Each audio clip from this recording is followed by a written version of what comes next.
Welcome to the Possibility Action Network podcast. I'm your host, Stephen Middleton, aka Possibility Man. We're committed to bringing you guests who strive to better people's lives and serve as a force for good in the world. Our guest today, Dr. Peggy Gleason, the founder of Nature One Health Organization and the owner of Professional Women's Wellness, brings a wealth of experience to her role as a natural health doctor. She's uniquely qualified to empower individuals to achieve total well-being. Dr. Gleason was a critical care nurse with certifications in integrative health and wellness, the psychology of eating, and nutrition. Her passion lies in helping professional women flourish in their lives and careers by inspiring a healthy lifestyle and boosting their self-confidence. Dr. Gleason, welcome to the show today. Thank you very much. I'm so happy to be here. Hey, look, I am excited about this conversation. But first, a reminder to our listeners and our viewers, follow, like, and share this podcast wherever you find it. Hit that subscribe button because your support matters and is appreciated. Hey, Dr. Gleason, you may not recall, but I saw you for the first time on this platform called LinkedIn. Most people are aware of it, but just in case they don't know about it, it's a professional platform. And there was something under your name about mindful eating. And I thought, I gotta talk to this lady. So excited to chat with you. There are a number of things that I want to talk with you about. And I know that you are an RN, a registered nurse by training, and of course, you've gone way beyond that. But I'm just curious, is there anything in your background that puts you on the path to wanting to get into healthcare and want to become a nurse? Yes. I grew up with a lot of illness around me. My family had so many different people that were needing care. My mom was a nurse. I was the last of six, but by the time I came by, and that was after my brother, who had Down syndrome, was born, she stopped working because she had a lot of responsibilities. But what I noticed is my mother and father were always taking care of somebody, either my brother or my aunt and uncle, who both had multiple sclerosis, or my uncle who had a cardiac issue. It was always, that's how I remember the world. And I somehow connected myself to my brother Tom, because even though I was a year younger than him, I walked before he did, and I was always trying to help him with the next steps. So to me, it was almost organic. That's what I knew how to do. And I liked to serve people. However, I did give up a career in art, fine art, but that's another story. Uh-huh. Well, okay. So, well, what was your fine art? Let's not leave that right now. So, what kind of, tell me more about your art. When I was in high school, I studied every medium and did Uh-huh. great. I loved it. It was that's where my place of peace came. I would sit in my room for hours and sketch people, and I worked in all mediums, from like pen and ink, reverse pen and ink, Wow. charcoal, oils. It was just a really wonderful time at, going through school and learning. And then I was going to go to an art school, but I was kind of discouraged. Okay. All right. My But my you father found said, what? "Wait a minute. Well, you can't be an artist because all artists are drug addicts and they hang out on Uh, streets." oh, He didn't yeah. That's understand, and that was okay, because then my yeah. other calling came Yeah. about. So it Yeah. was meant to be. Sure. Do you dabble as an artist now, on your own Um, time or as a hobby? I do and I don't. It depends Mhm. on what's going on in my life at the current time. Sometimes I'll pick out a sketch pad and do some sketching. Uh, but I haven't done it that much lately. I've been a little tied up here. Understood. Well, look, you're busy helping people in many other ways. Was nursing what you thought it would be? Once you became an RN and practicing. That's a good question, because it it transitioned so many times during 4 decades. It's like it was this, and then it was this, and then it was that. When I first started, and it was interesting because I didn't even realize I had that calling till a year after I graduated high school. I took a year because I had to work and get some money together to go to school, and I was working for the telephone company, and I was making good money. I was, doing fine. And then they went on strike. Mm. Thanks God, because then I started thinking about what I wanted to do because I had a lot of Yeah. time on my hands. And when I went into cardiac care automatically, and I liked it. But then it wasn't enough. Then I wanted to do critical care, and I stayed in critical care most of my career. But I enjoyed it. I think it Mm. was what I thought it should be, Mm. what I pictured it. But I also created what I wanted. I Uh-huh. didn't stay in one spot. If I didn't think that area was right, I'd go to the next step and see what else made me happy. And I think critical care was so fascinating to me because that was where things were changing and new things were coming out. Some of the new catheters under ultrasound were coming out at that point. This is a long time Mhm. ago. So I was exposed to things when they were first happening. So it got exciting for me. Towards the end, I was a little disappointed. I felt like we were pulling away from the patient, doing too many other things, like Mm. technical things. And I would stay late if I could spend time at the bedside talking to the patient. I didn't care what time I get done. But Uh-huh. that's what changed, and that's what was disappointing to me is that nurses today are not afforded the time to spend speaking, just getting down on their level, sitting in a chair and saying, Uh-huh. how are you, Mr. Smith? Tell me a little bit more about your family. We Yeah. I can't do that now. Yeah, yeah, it's off to the next one, off to the next one, right? But you said Uh, something very interesting. You said the calling. You referenced, your pursuit of nursing as a calling. yeah, So what was it like for you to recognize that calling? How did that show up for you? you know, I'm still wondering myself. Uh-huh. Yeah, I yeah, just all it was just all of a sudden, boom. Yeah, I think I'll yeah. go to nursing school. There was I love that question because I never did put it together, except that later on I'm thinking, no, I was meant to be of service in the healthcare, but Hmm. how that divine intervention or whatever anybody else wants to call it, to me it was like, yeah, I think I'd Yeah. like that.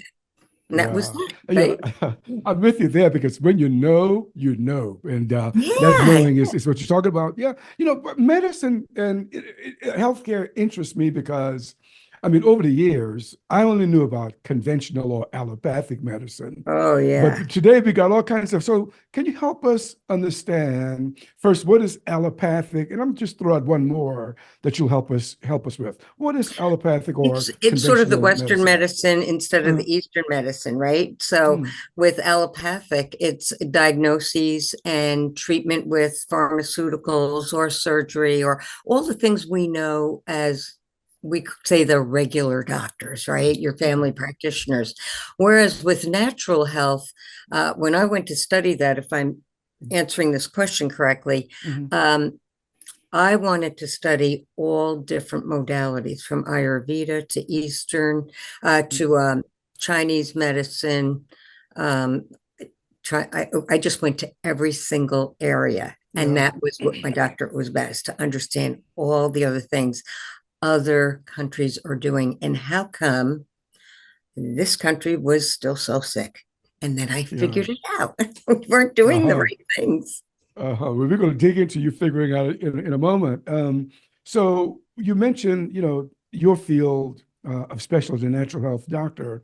Would that fit under integrative medicine or would that fit Yes. under something else? Yes, integrative medicine, absolutely. Okay. Because when we want to integrate, I look at it this way. When we look at integrative medicine, we're looking at the whole person. And Uh-huh. I've used many different models of the wheel of health. And when you look at, there's at least 12 dimensions of well-being.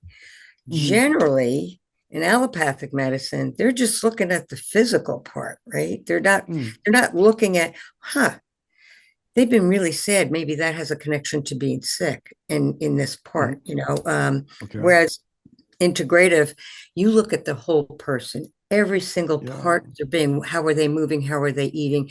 What is their intimacy like, their relationships, and on, Yeah. because all of it tied together creates our well-being. Wow. Now you mentioned that there are 12, I'm not sure if you said parts of well-being or not, but 12 elements of Of well-being. You've already dimensions. given us of dimensions. You've already given us two of them. One is how a person feels. That's important. So why is that important to a person's health? How a person feels at any given time? Well, it's the thinking. And Uh-huh. do you feel happy? Do you feel sad? How you I think about emotions a lot, because Mm, emotions, you know, have a big part of what I do now, with the psychology of eating. If uh, if somebody is sad or worried or fearful, what are they thinking while they're in this emotional mm, state? Are they trying to fill a void? yeah. So we look at the thinking, the feeling, the emotion. Yeah, it's all connected. So I don't know if I answered Yeah. that the way Well, you you answered wanted. that question because, and I see what you're saying because, look, I'll confess it. If I'm in a low mood, look, I may start with a small cup of ice cream and then end up eating much more than that. So, yeah. But you also mentioned, Dr. Gleason, relationships. So you're Mm, telling us that that's important to a person's health and well-being? absolutely, Uh-huh. absolutely. If someone's lonely, that Mm, often will affect probably how they feel. They may be sad if they're lonely. They may be, yeah. depressed. It can be Mm, many things, right? And you notice, like, for instance, how do we feel when we look at a grandchild? Or I have grandchildren. So yeah. I think, gosh, I haven't seen them so long. When I could be in the worst, worried state, I see one of those babies and I am like, yeah, and I have Yeah. energy. I feel like I can do anything, right? So Mm, think about how our emotions affect not only how we feel, but how we think, how we move, mm, how we mm. eat. Yeah. There's a lot of dimensions. Yeah, I got you. Would you just share with us two other dimensions? We got two now, sadness or where you feel, but also Well, relationships. the dimensions are more like um, self-care. I mean, Oh, self-love, self-love. mm, I'm not going to be able to remember all of them in the order that mm, I'm thinking. yeah, Intimacy, and that can be okay, not necessarily sexual, but intimacy in relationships. Um, Thinking. Wait, let me think. yeah. And no, this is great. Moving, I don't want all of eating, them, moving. Yeah, but there's a bunch of them. yeah, There's so yeah, many. yeah. That helps us, and that you've already given us a lot to work with. So that's great. Now, as a natural health doctor, I know you talk a lot about wellness. And I think you've offered something that's called, try to give us a definition of wellness. Let me ask you, what is wellness? How can a person know that they are well or not well? Again, it comes to well-being. Well, I think of well-being, and that's Okay. wellness to me. It's your well-being is balanced. All the dimensions are balanced. Mm, I think that's really important, because I think imbalances are what make us not so well, mm, right? mm, Um, just, I think just being yeah. peaceful, being right Yeah. with the world. Mm, Um, in my thoughts, I mean, it may be different for every person, right? Everybody mm, has a different definition as it pertains to them. For me, it's being at peace, yeah. being accepting, Yeah. Hmm. um, not judging. We Yeah. have so much judgment, and our behaviors are, of course, attached to that as well. Yeah. Um, so that's pretty much what I think. And when I think about the physical part, I Hmm. think when we look at well-being in the physical realm, yes, it has to do with all the moving parts of your mind, body, and spirit. Yeah, it's a holistic way of looking at health, isn't It it? is. It Yeah, everything is. is working. Yeah. So, you are a natural health doctor, and gosh, we live in the United States, you and I. The people viewing this or listening to this may live in other parts of the world. But here in America, and maybe across the world, I hear about a lot of chronic health conditions. Mm. So what about you? Do you hear about them? And if so, can you list maybe two or three of them for me? Chronic health Yes. conditions. Yes. And this leads me to say this is why I went into natural health. When Ah, I was working in the critical care, working all the different units, we kept seeing the same people come back mm, and they had chronic illnesses. So, what did allopathic medicine do? They came in, treated the symptom, maybe gave them more medication, and off they would go. Well, they'd come back sometimes with side effects from the medications and yeah, not any better, and then they'd add more. mm, And I always felt we never got to the root cause of what was going on with mm, them. We just yeah.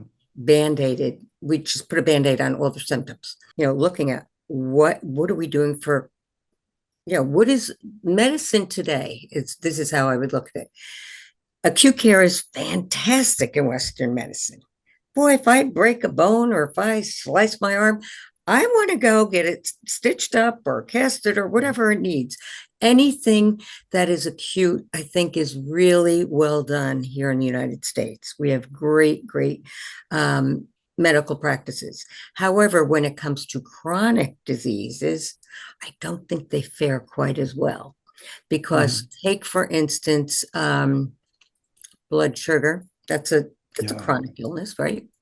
Type 2 Diabetes. diabetes. Now, Yeah. if you have type 2 diabetes, oh, we're going to give you insulin to control your sugars. Well, and they might say, well, cut out the sugars. Well, there's a lot more to do than that. Mm, It's again behavior, because if somebody has a problem with eating or they're just can't figure stuff out, or and it could be maybe they're depressed, they're eating sugar to heal, to take away the mm, pain, and they're just not doing well with insulin. I mean, just not doing well with their diabetes. mm, Um, the insulin's important while you need it. But what about really getting to the root cause and saying, okay, or not so much root cause, because we do know sometimes it's just obesity, many yeah. times, right? Yeah. Um, so why don't we really work on that as well? Like, let's have Hmm. a plan. Let's have a really good program. And that may not be the best example, but like arthritis, there's a Hmm. lot of things we can do for arthritis, Mm, other than just give people, uh, you know, steroids or NSAIDs. It's taking a bunch of Advil is not going to help necessarily over the long term, because they're going to develop some kind of a stomach issue, right? So, right. there are other things we could get them into. You can maybe work with them on getting into a movement Mm, program and doing other things. And there's untold numbers of other natural modalities, and supplementation is a very big mm, one. There's a lot of mm, supplementation that can replace different medications. mm. Although I don't tell Yeah. people to get off their medicine, I try to say, okay, work with your doctor, but Mm, this is something I want you to add, because this will yeah. really make a difference. Hmm. There's some things even with cancer, that I think are really important for people to have. There's certain antioxidants that grow right on it, right from the earth, right? We look at the Mm, muscadine grape, right? I hmm. mean, it's not the pulp, but the seeds and the skins. They have some of the highest, most potent antioxidants. And, it's just polyphenols and like crazy. So Yeah. those are the things that are different. We look Uh-huh. things other than chemicals. But I want to ask you this. Why do you suppose high blood pressure is so difficult to manage with people who develop it? Number one is obesity. Mm, That is a big part of it. It's interesting how if a person loses 5 pounds, they generally it starts coming down. I can tell you, my own husband uh, just went through a severe, real serious cardiac event. He lost 64 pounds. And Wow. he's doing more now than he's done in years. He's also recovering from the insult, but Mm, um, it was amazing. His blood pressure is now right down here, just from losing weight. Of course, he's other cardiac meds, but that's separate. But just the weight mm, loss alone was a big deal. Also, what are you putting in your body? mm, Cholesterol's one of those things that always gets me. People think you have to have really, really low cholesterol. Well, don't get too low because that's what your brain needs to think. Some people think I want to get my cholesterol gone. Well, no, you don't. You don't. You need it to think. mm, That's your brain food. So, mm, and we look at what helps uh, your bad cholesterol and what raises good cholesterol. You want that mhm, good cholesterol. Exercise, right? mm, And mhm. there's so many different things, red rice yeast, there's many different things that we can do outside. And if we Yeah. get that complementary, I don't say alternative, I say complementary modalities. Yeah. It's hopeful. You said that your husband once had high blood pressure, but, it's now more normalized. And I'm In fact, assuming that yeah. he is, an adult, man of about like, my age and like, because yeah, I had assumed that blood pressure goes up as you age up, but you just told me that not necessarily. And use Not your husband as an necessarily. example. I mean, I'm up there and I have a really low blood pressure. Huh. It's just very low, but I'm also very active. And I think Uh-huh. that's the key is to keep Yeah. your body moving. And that's that other dimension, right? Yeah. That's really important is movement. And there's Yeah. just, we could talk all day about what different things we can offer people for chronic illness, but there's so many. But Mhm. that's why you need to have the balance, right? Indeed, balance is everything for sure. Now, you are an integrative health coach, you're a natural health doctor. Also, you coach people around this as well. And one of the things that you talk with them about is their relationship with food. What do you mean by that? Do we have relationships with food? We only have Oh, relationships yeah. with people. Yeah, I know. In fact, it's funny because we've been trying to change the verbiage on that because nobody knows what that means. What do I shake a hand? I shake the banana or what, So, no, it's your behaviors and your Mhm, attitudes and your moods around food. mhm, So, for instance, let's take nighttime snacking. mhm, Um, is that what you go to instead of having a conversation with someone? Do you go to, mhm, you know, nighttime snacking is a real tough one. But in fact, I just put a program out. It's called Goodbye Night Bites. It's like a 30-day program just to help people understand their own, what are they mhm, doing, Um, but relationship with food is if you think about why do you eat differently when people are around versus when you're alone? Well, mhm, I think I'll go to the pantry here and just eat a couple cookies and then I'll go back and pretend, I'm not overeating. Or do you overeat? Do you eat so fast? I mean, when we look at the speed of eating is really fascinating because little as it do most people know that when you eat fast, your metabolism slows. When you eat slow, your metabolism goes up, which is doesn't make sense to most people, but makes sense to me. yeah, Um, but it makes when you think about when you eating slow is one of the biggest things I work with people who have it eating. They're just eating without even tasting the food, right? mhm, When they have to try to slow down, it's very, very hard. And I know that from my own experience. My house had three firefighters in it. And firefighters are known to eat very, very fast because they want to make sure they get the food before the whistle rings, right? So when we would sit at the table, it'd be like that alarm went off and it was like, okay, take cover because they're going to be flying over you, right? So when I was little, I didn't eat hardly anything. I was very poor. I was just fussy. But then when I started eating and enjoying it, I Yeah. ate like my own pants were on fire. It was ridiculous. And I realized I started getting GI upsets, right? Why do I have reflux? Well, how fast do you eat? Well, I just ate that dinner in 5 minutes. It's Mm. like, but I also, to defend that eating fast, I had a career where you didn't have time to eat. It was the grab and go Mm. diet. If you're in critical care, don't even think you're going to sit down to eat. You're just going to go grab something, eat it, and go back to your patient. So, relearning how to eat slowly is such a critical part because it teaches you um, how to enjoy your food. How Yeah. is it that when we eat at home, we might eat faster? When we go out to dinner, we might eat much slower.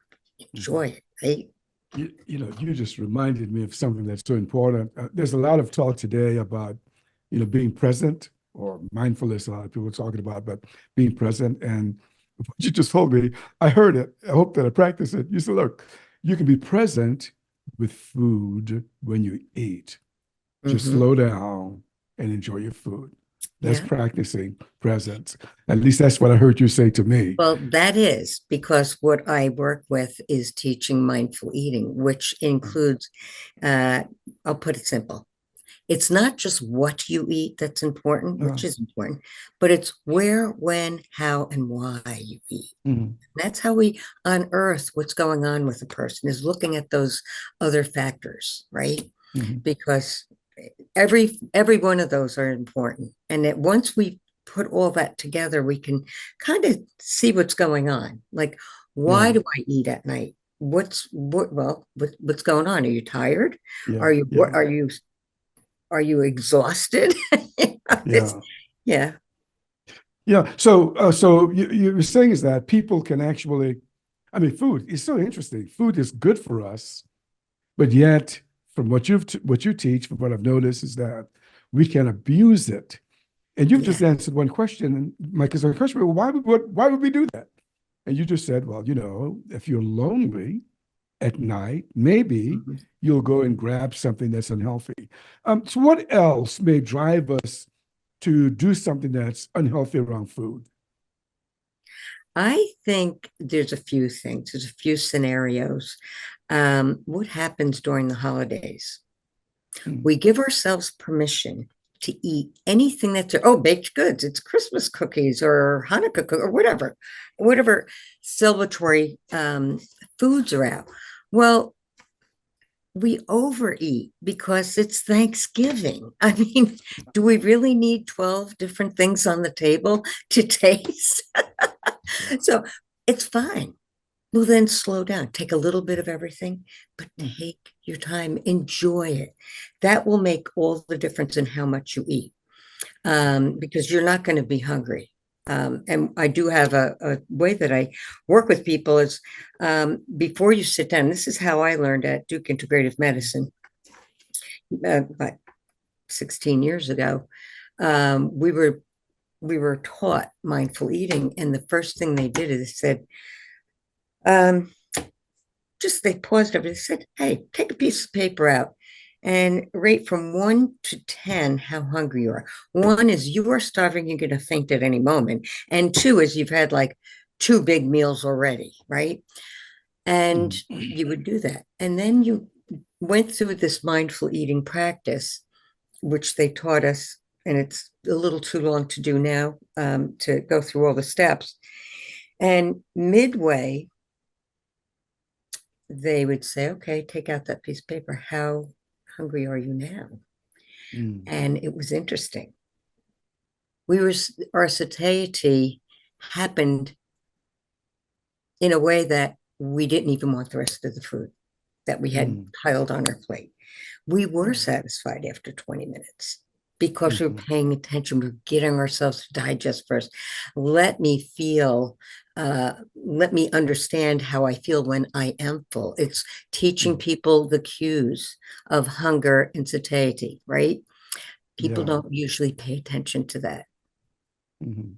Yeah, and it's so easy to follow the culture. You mentioned Thanksgiving and Christmas earlier. It's so easy to follow the culture because the culture tends to overeat at family gatherings. So, what would Yes. you say to someone about, well, look, how do you prepare? How can you manage yourself knowing that you're going to a family event? Actually, I had that experience just last Thanksgiving. I had one of Uh, my clients was like, oh, just Thanksgiving, Thanksgiving. And we talked for a bit, about how to eat slowly. And I went through the whole mindful eating exercise with her. And I said, don't deprive yourself. You mm, can have what you want. And that's what I teach. I do not teach diets. I don't think mm, diets work, number one. But I think the deprivation is not a good thing because people go haywire. If they feel deprived, they're going to make up for it. But if you say, enjoy your meal, it's a holiday, you're going to have different things. You can have whatever you want, but take smaller portions to begin with. yeah. Hmm. Remember, your eyes are bigger than your stomach sometimes at Yep. a big event, right? Um, and take your time. Eat slowly, and just know that there's a lot out there. There's a lot on your plate already if you take a little bit of everything. And Mm, this client came back to me. It's actually on my site. She's one of the testimonials. She was so happy. She goes, you know what? This was great because I did take some of everything that I really wanted. It's so also asking yourself, do you mm, really want it, or is it you're going to take it just because it's there? It's sort mm, of thinking, being aware of your thoughts when you're eating, being aware of, again, what you really want to eat on this wonderful mhm, day. I mean, sometimes you might have sweet potatoes and white potatoes. Well, I know mhm, I'll go for the sweet potatoes any day, mhm, but mhm. I'll leave out certain things. So it's going through all of it with them. And I do go through that with them, and even birthdays. Well, my birthday's Yeah. coming. Mhm, Have a little bit of cake, but eat it slowly and enjoy it. Just make it smaller. mhm. Wow. Yeah. One of the things that I guess I hadn't thought about it in this way, but one of the things that showed up for me in your work is that the same kinds of feelings or moods that a person may have if they're experiencing some emotional issue shows up around your work and food. Just a couple of examples. Just tell us about them, if you will. One is guilt. Mm, Another is shame. Now, I'm thinking that's in psychology, right? But you have it, right, you linked it right. with food. So, and then there's stress, and then there's anxiety. So, wait a minute now. Looks like the psychology, depression kind of side, but you put it in also in the domain of foods. So, tell us how these things show up: guilt, shame, stress, anxiety, or just a Um, couple of them, if you will. well, okay, guilt.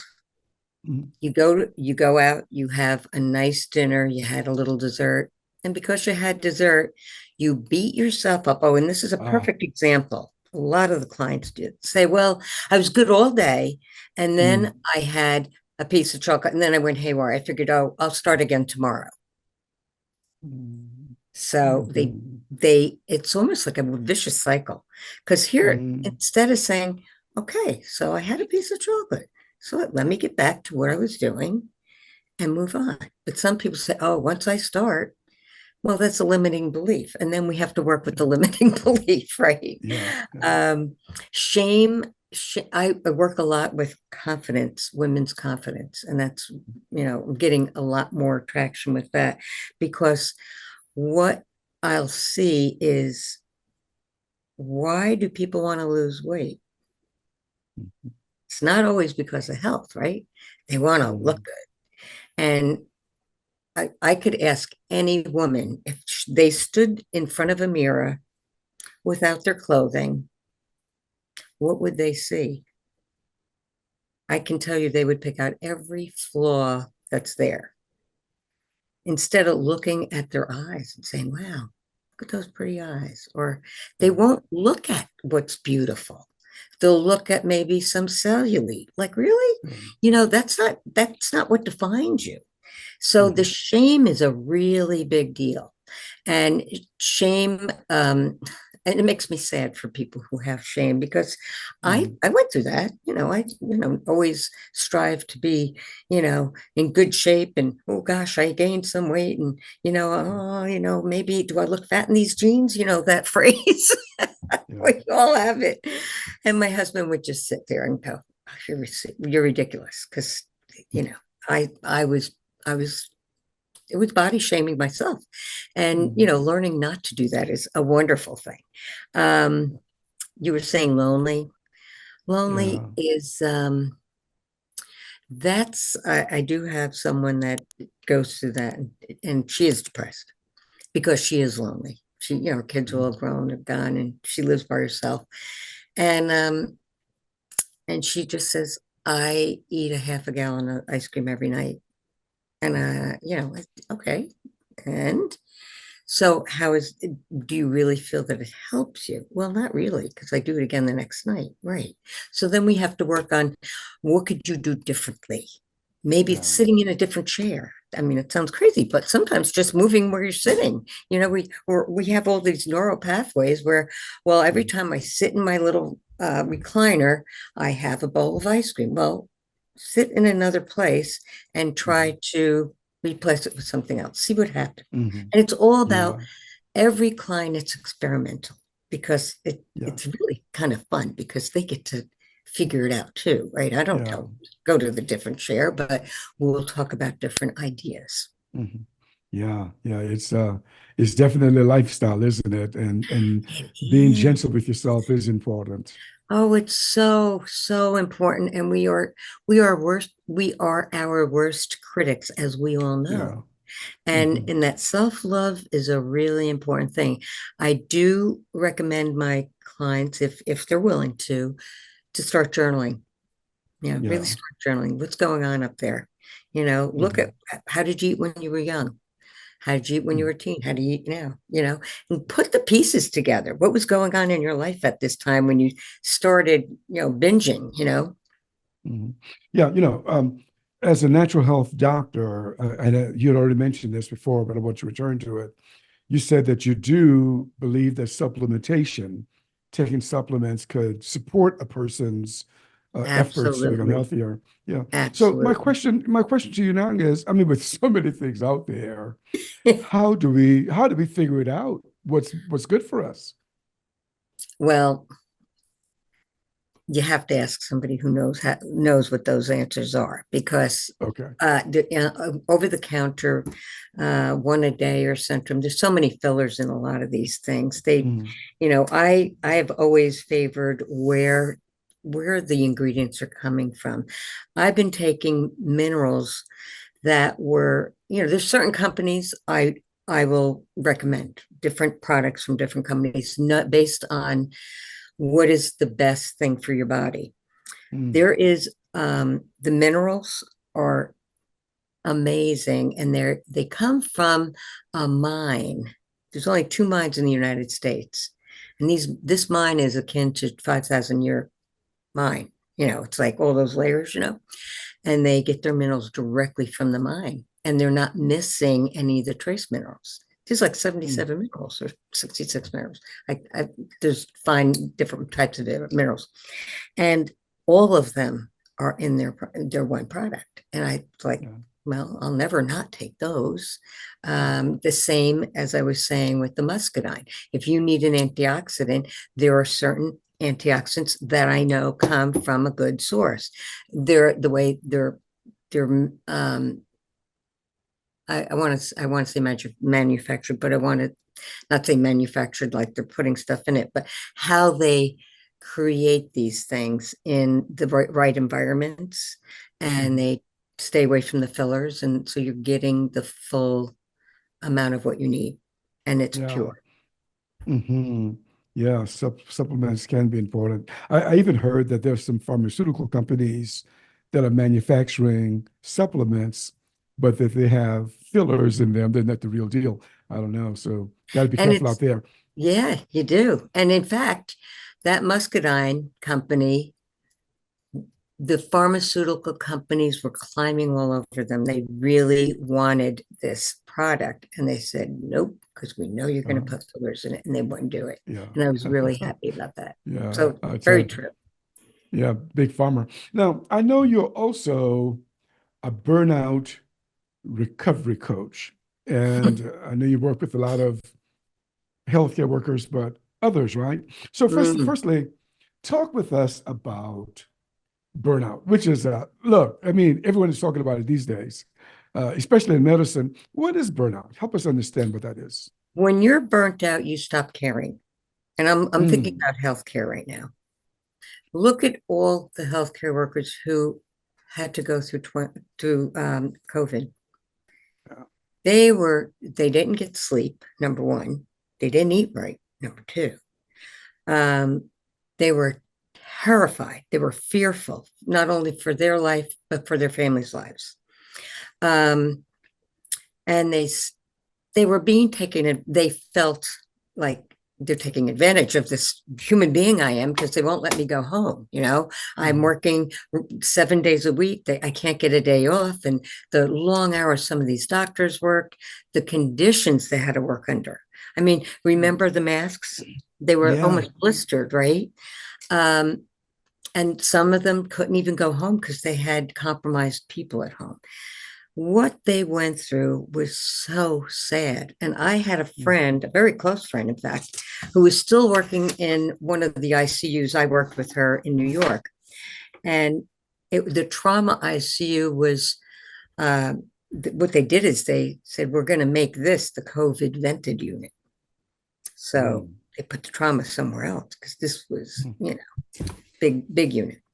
She said, she'd have to watch like up to 3 to 4 deaths a day Oh because my. these were end stage COVID.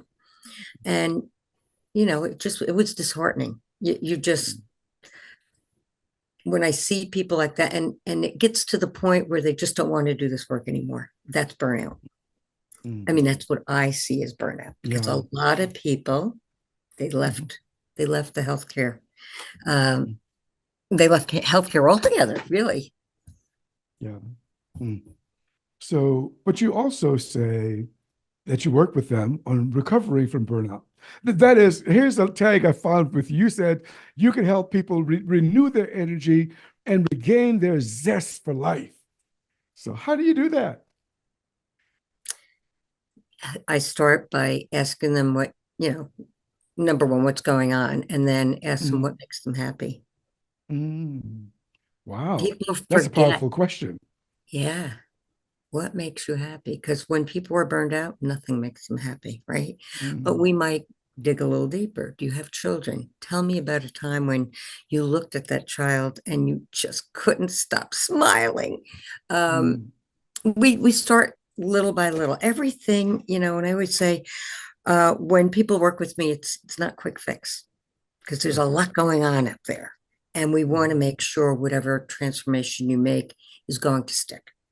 But it does take a lot of work on the client's end. I mean, they got to dig deep mm. and it's okay because we're looking at the other side. How good is it going to be? Yeah, and I can imagine working with a professional who knows, some strategies for getting better or even eating better could be helpful, could be very energizing for sure. Oh, yeah, yeah. Yeah. Some people are turning to alcohol, Mm, abuse of alcohol, I should say.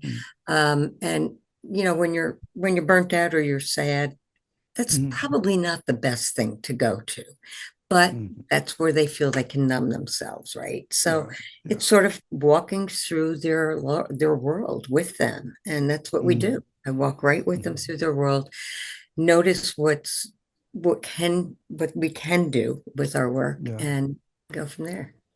yeah, yeah. I want to look now. We've been talking about your businesses, about your work, but I want to just focus on your businesses for just a moment. Nature One Health Organization. Why did you establish that business? That was, oh God, that 3 or 4 decades ago. I Oh, wanted okay. to, I wanted to help people understand natural health, like from herbs to supplements Mm, to anything that was not pharmaceutical. So I thought, mm, I like that name. I'm going to do that. And I'll put an article out every day to help educate. It mm, was really for education, believe it or not. That was all it was.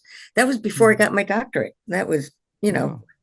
that was before all of that happened. And I just thought people need to understand there's other things out there. Mm, I mean, here I worked in an area where all I saw was acute care. I mean, really, really seriously ill people. mm, mm. So, I Okay. was looking at the chronic illness and how could we prevent things, and just education mostly is why I Yeah. started Nature One Health Yeah. Organization. Uh-huh. That's great. I mean, the more we know, we can make a change if we want to, for sure. But also, and I think this is your baby here, if I got this right, professional woman's wellness. Why did you start that? Why is this important to you? Because I understood that. I understood it from my perspective. And I knew I Mm, could help more women get well because I went through so many things myself throughout my mm, career. I know what burnout felt like. I knew what um, disappointment felt like. I knew what trauma felt like. I mean, my life has more than just my work. So there were a lot of things in my personal life that was going on. And I uh, thought, you know what? If I can help other people get to where I am, because I got through a lot, mm, um, that's for another book. yeah. um, what better way than to work with professional women because I get it. Professional women, I looked at them and it didn't matter what profession, but people that I kept thinking, gosh, I was single at one time with three little kids and I worked ridiculously long hours. I didn't sleep. I didn't eat correctly. I still wanted to have time with my beautiful children. Mm, I didn't take care of myself at all. And I got really sick on and off, on and off. mm, Um, and I thought, no, I know what it's like. I know what they're going through. So mm, I wanted professional women to have somebody that could work with them that really got them. mhm. Yeah, it's one thing to get an education from the books, and you got plenty of that as a natural health doctor, but you're saying that, you also got some real life experience that you put into your Probably more of practice. that than the books, even. Yeah. So I know that you offer, courses online, is it, or in person? Online, Mhm. I'm right tomorrow. I'm actually doing a coach-a-thon where I have like Wow. 8 people lined up. They're going to get a 30-minute complimentary coaching just Uh-huh. because I want to get out there a little bit more. Oh, yeah. That only happens once every 3 months. But Mhm. I do group coaching, which is really, really helpful for people that want the extra support. And I do Mhm. those last about 3 months. Then I do Yeah. individual one-to-one coaching, Uh-huh. and Well, they're all online. we'll have all this information in the show notes, especially Yeah. that what kind of uh, that workshop that's like you mentioned it. What is Oh, it again? mindful eating workshop, or the mindful eating blueprint was one. Uh-huh. That was the workshop. Right now we're doing mindful bites. We have Wow. little things that we put together, and the thing that's coming up, that by the time this is featured, we will be running an offer for the group coaching once again, and we'll have the Mm. coachathon right at that point Yeah, too. coach-a-thon. That's right. The group coaching. Look, if you're listening to this, just watch the show notes, contact Dr. Gleason, and you'll learn about this coach-a-thon and all of that she's doing. So, look, is there anything else in your heart that you want to share with us that we haven't talked about already? I just want to tell anyone listening to remember they're not broken. They're Mm, not broken. No one is broken. You are you are perfect as you are. Your your mind, your spirit. Just rely on who's inside of you instead of being dissuaded. by other things or other people's judgments. You're Mhm. resourceful and you live a good life. That's a wonderful spiritual lesson for us all. Well, Peggy Gleason, thank you so much for sitting with me today. I was excited when you said yes. Thank you so much. Thank you so much as well. I absolutely loved our conversation. Okay. Well, you've been listening to the Possibility Action Network podcast. Our guest today has been Dr. Peggy Gleason, a natural health doctor. I'm your host, Stephen Middleton. Until next time, good day